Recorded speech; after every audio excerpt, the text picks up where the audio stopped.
Boa tarde, mais uma vez estamos aqui para compartilhar a palavra de Deus e hoje trago um assunto que parece um contraste. São algumas passagens que parecem se contradizerem, mas nós vamos, através da lógica bíblica, da observação dos detalhes, entender o que realmente está determinado na palavra.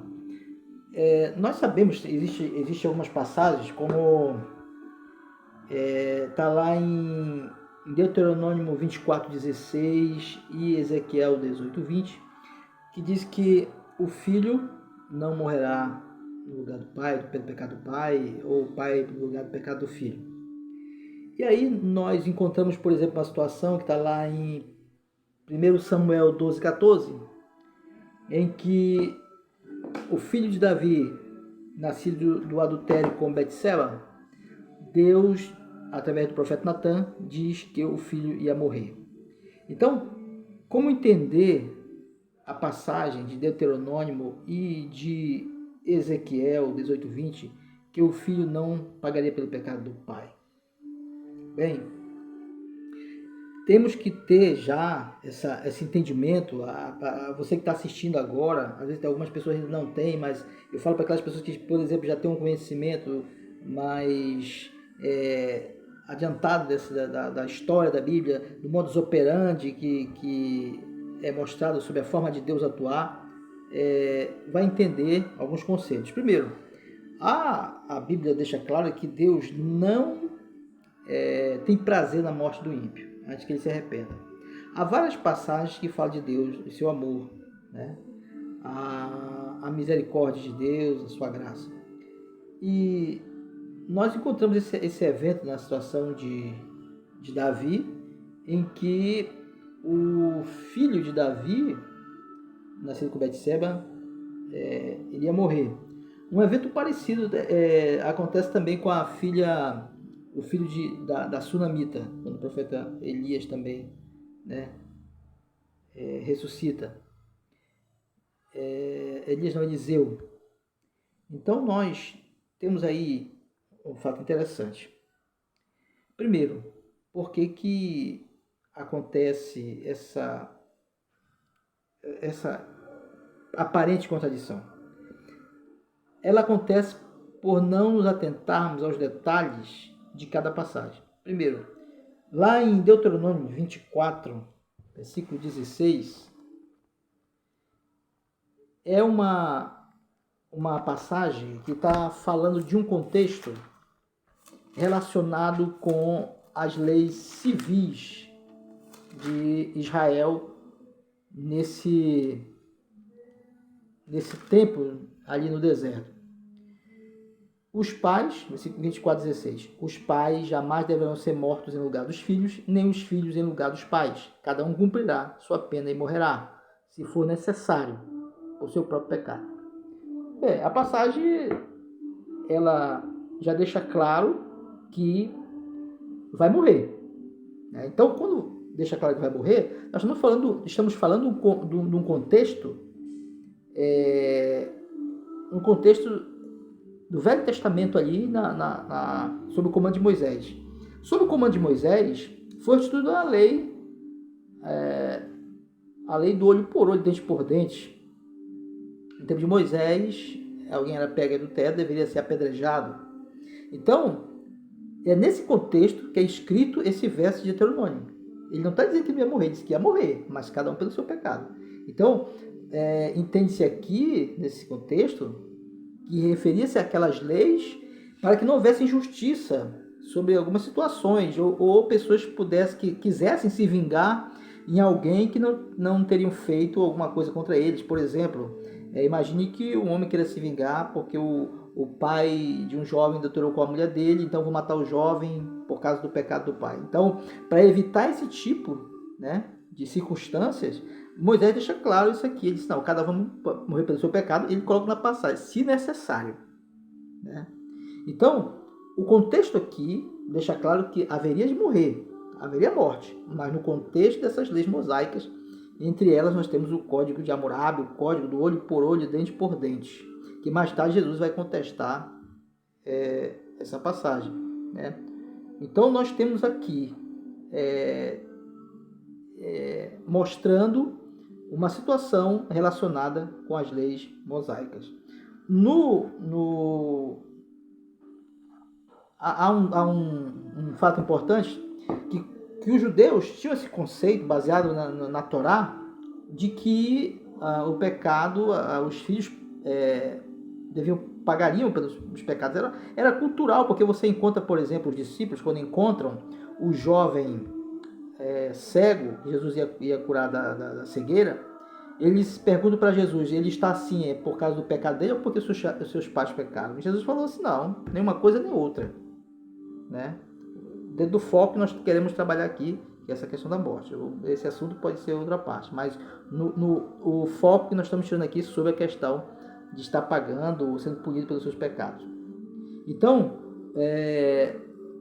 nesse verso aqui de Deuteronômio, fica clara a relação com a lei mosaica, as leis mosaicas, que havia uma rigidez muito grande com respeito à vida e morte, né, nesse tempo em que Moisés comandava Israel. Em Deuteronômio 18, 20,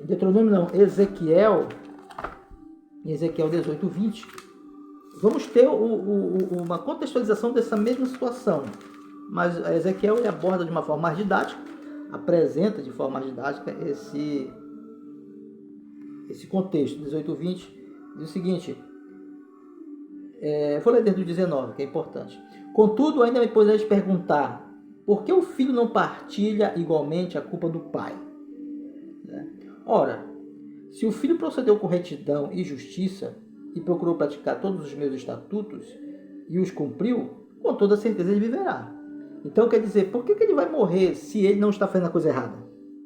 Ele começa dizendo assim, por que ele vai morrer? Por que ele deveria morrer? Por que ele tem que partilhar se ele está me obedecendo? Se não é ele, mas é o pai dele que está me desobedecendo. Aí ele diz assim, o indivíduo que pecar, este morrerá. O filho não levará a culpa do pai, tampouco o pai será culpado pelo pecado do filho. Assim a justiça do justo lhe será acreditada e a malignidade do ímpio lhe será devidamente cobrada com a vida. No entanto, se o ímpio se converter de todos os seus pecados cometidos e passar a obedecer aos meus decretos e praticar o que é justo, verdadeiramente, com certeza viverá e não morrerá. Então, nós vemos aqui em Ezequiel, mais uma vez mostrando que essa questão da vida e morte era individual para cada pessoa. O filho não ia pagar pelo pecado do pai, e se mesmo ele, estando errado, se convertesse, ele também não deveria morrer. Lembra que nós estamos dentro de um contexto judaico, de um contexto que tinha como linha ideológica, linha de diretrizes, de direitos, no contexto mosaico. Então, você vê mais tarde, quando trazem uma mulher para Jesus dar a condenação para apedrejarem essa mulher, Jesus não coaduna com essa ideia. Ele não coaduna com essa ideia, e Jesus, que veio representar o Pai, ele demonstra qual é a visão do Pai sobre isso. Jesus foi muitas vezes contestado porque diziam que ele estava indo contra os escritos de Moisés, porque Jesus não coadunava com isso aí, porque isso não era a vontade de Deus. Isso pode ser até tratado em outro assunto sobre essa questão, dessa relação de Moisés com o povo, em outro tema. E a gente volta para essa questão de Davi, que o filho dele ali vai morrer. Aí nós temos uma passagem que está lá em Oséias 2:4, que diz o seguinte: não compadecerei de seus filhos, porque são filhos de adultério. Está lá em Oséias 2:4. Não compadecerei de seus filhos, porque são filhos de adultério. É claro que aqui é uma analogia que ele está fazendo com essa questão de igreja, de adoração. Mas a mensagem, a ideia mostra de que os filhos de adultério não seriam bem aceitos, no entendimento da própria cultura, quando eles escrevem isso aqui. E então, nós temos um exemplo também, além desse de Davi, que vamos abordar mais uma vez. Eu quero ver antes de ir para Davi, vamos para Êxodo 34, versículo 7. Êxodo 34, 7 é que traz de um interesse sobre essa questão, porque ele vai mudar o discurso aqui, né? Êxodo 34, 7 diz o seguinte, vou ler desde o 6. Deus compassivo, misericordioso, longânimo, cheio de amor, paciente e fiel, que preserva seu amor dedicado a milhares e perdoa a malignidade, a rebelião e o pecado. Contudo, não deixa de punir o culpado, castigar os filhos e os netos pelo pecado de seus pais, até a terceira e quarta gerações. Aí você olha aqui, parece totalmente contraditório do que nós acabamos de ler em Deuteronômio, no mesmo contexto, na mesma Torá. Claro que ali já vimos Deuteronômio que tem um contexto com essas leis mosaicas. Mas aqui está falando, parece mostrar que Deus ele castiga os filhos pelo pecado dos pais, né? E nós vimos lá, e a Bíblia ela, como um todo, ela se explica, nós vimos lá em Ezequiel, ele dizendo não, que o filho não vai morrer se ele faz as coisas direito. Então, se ele não vai morrer se faz as coisas direito, como é que ele está dizendo que castiga? Ele castiga, né, os filhos e netos pelo pecado de seus pais. Ele castiga os filhos e netos pelo pecado dos seus pais, pecados que eles estejam cometendo também. É isso que ele quer dizer aqui no verso. É por isso que ele fala, contudo, ele não vai deixar de punir os filhos, né, pelos pecados dos pais. Ou seja, que praticam mesmo os pecados. Porque já foi explicado em Ezequiel que se o filho obedece e o pai não, ele não vai ser morto ou punido pelo pecado do pai. Então ele está mostrando aqui nesses versos que será castigado sim aqueles filhos que dão continuidade aos pecados de seus pais, que vão continuar praticando os mesmos pecados. É por isso que ele fala que ele castiga, né? Ele não contradiz o que ele disse a Ezequiel, né? Apenas a linguagem é mais direta e Ezequiel é mais explicativa, né? Nesse contexto. Lá em 2 Samuel 12, 14, né? Em 2 Samuel 12, 14, nós vamos ter a situação de Davi, né?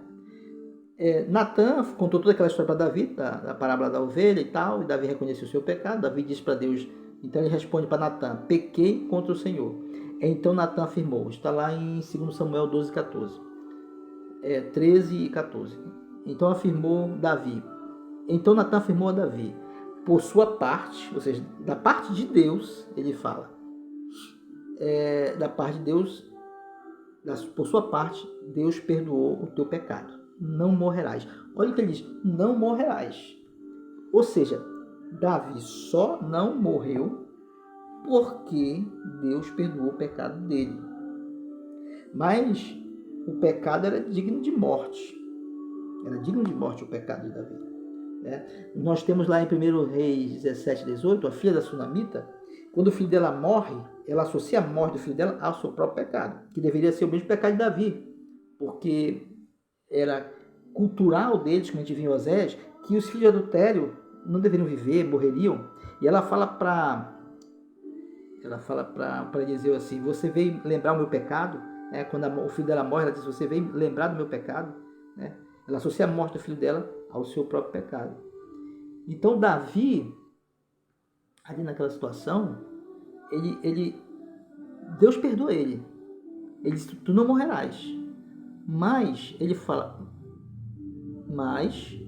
contudo, né, por teres ultrajado Yahvé, mediante tua atitude, o filho que tiveste morrerá. Esse vai morrer. Ele vai ter que morrer. O filho, esse filho aqui de Davi, ele não tinha uma idade para dizer basicamente que ele tivesse executado ações que merecessem a morte. Então, aquele jovem estava morrendo pelo pecado de Davi. Ele estava morrendo pelo pecado de Davi. Mas é Deus que estava executando isso? Não, na parte de Deus ele estava perdoado, não vai morrer. Ou seja, Deus... quem cobra? Quem cobra a morte, né? Uma passagem está lá em... Quero mostrar para vocês, Lucas 12, 20. Lucas 12, 20.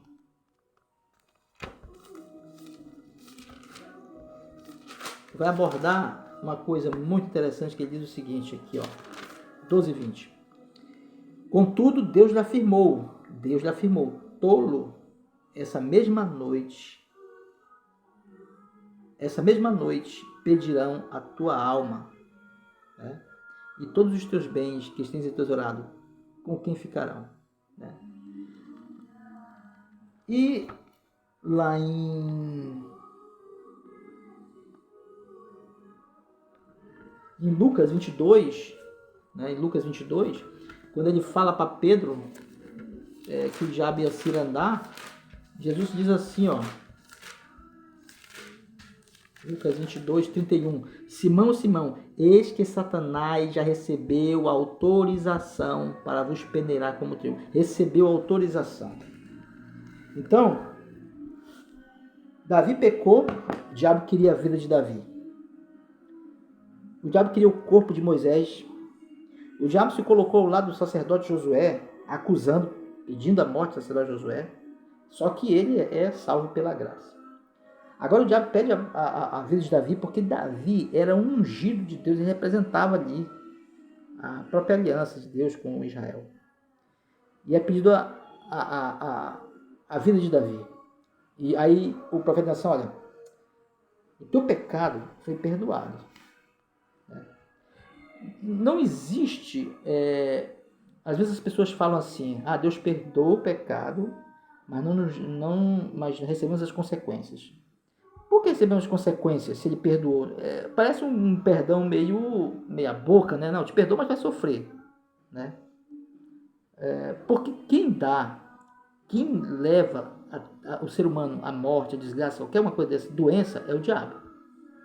Então Deus perdoa Davi, ele não morre, mas o diabo, o acusador, assim como ele pediu autorização para peneirar os discípulos, assim como ele pediu autorização para tirar a vida de Jó, e ele tirou a vida dos filhos de Jó, que não tinham nada a ver com a discussão lá. Tirou a vida dos servos de Jó que estavam trabalhando, cuidando das ovelhas, dos camelos, né? Ele tirou a vida deles.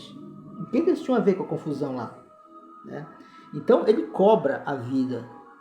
Então Deus poupou a vida de Davi, mas não pôde poupar a vida do filho dele, porque Satanás, ele exigia, né, que houvesse uma punição, que houvesse morte. E aquele jovem não morre, não é que ele é um exemplo assim de intercessão, não. Deus perdoou Davi, mas só que o preço tinha que ser pago, né? O diabo, ele recorre aos seus direitos como príncipe desse mundo.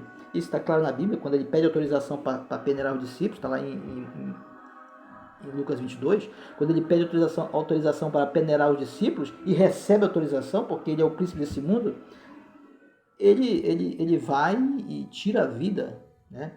Não é Deus que tira, né? Os judeus tinham essa visão de que quem matava era Deus, né? Porque para eles Deus estava no controle de tudo.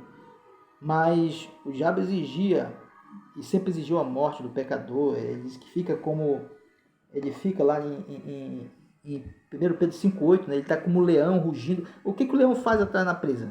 Vai brincar com ela? Não, o leão vai matar. Então o diabo está ali, ó, procurando uma oportunidade para matar, né? João 10,10 diz que o ladrão só veio para matar e destruir. O ladrão faz uma analogia com o diabo, porque ele roubou o reino aqui de Adão, né? Então só veio para matar e destruir. E através dos seus filhos, que Jesus falou lá em João 8,44, vós sois do diabo, o diabo é vosso pai. Ele é assassino, diz que o diabo é assassino desde o princípio do mundo. Está lá nesse versículo aí, em João 8,44, diz que o diabo, ele é assassino, homicida desde o início do mundo. Então, toda a morte, ela é uma ferramenta do diabo, não de Deus, né? Sempre foi ele que trabalhou com isso. A morte do filho de Davi, Deus anuncia isso, mas não é Deus que executa isso, não é Deus que tira. Pela vontade de Deus, ele diz que a Bíblia diz, né? Lá em Deuteronômio tem uma passagem que diz assim, que eu quero que vivas, né?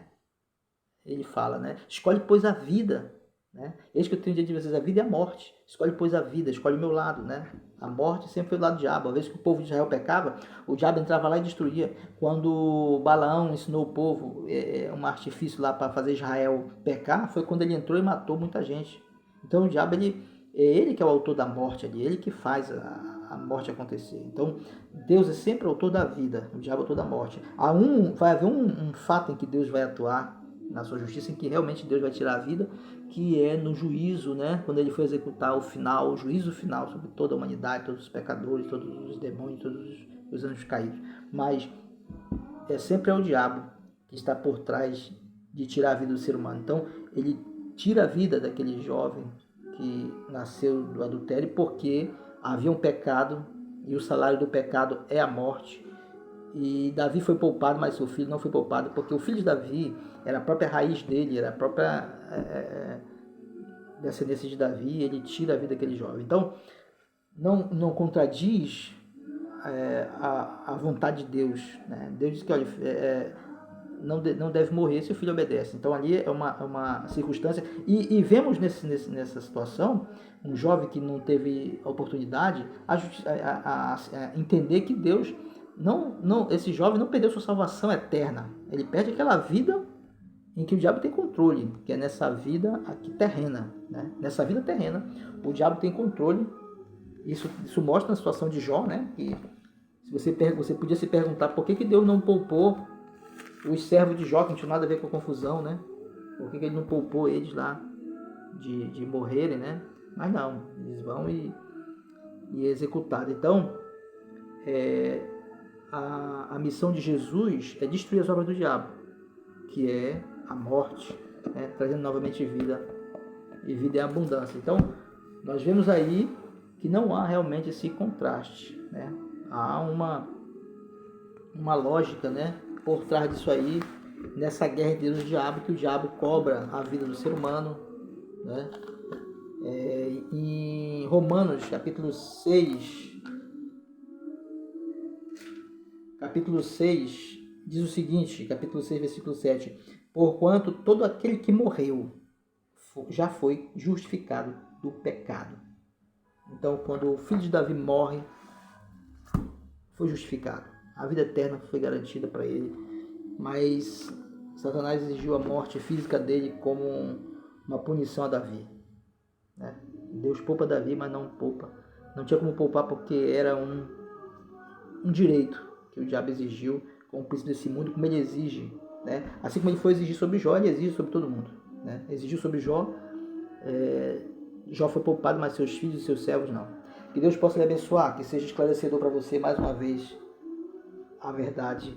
Conheceres a verdade vos libertará. Amém, até a próxima.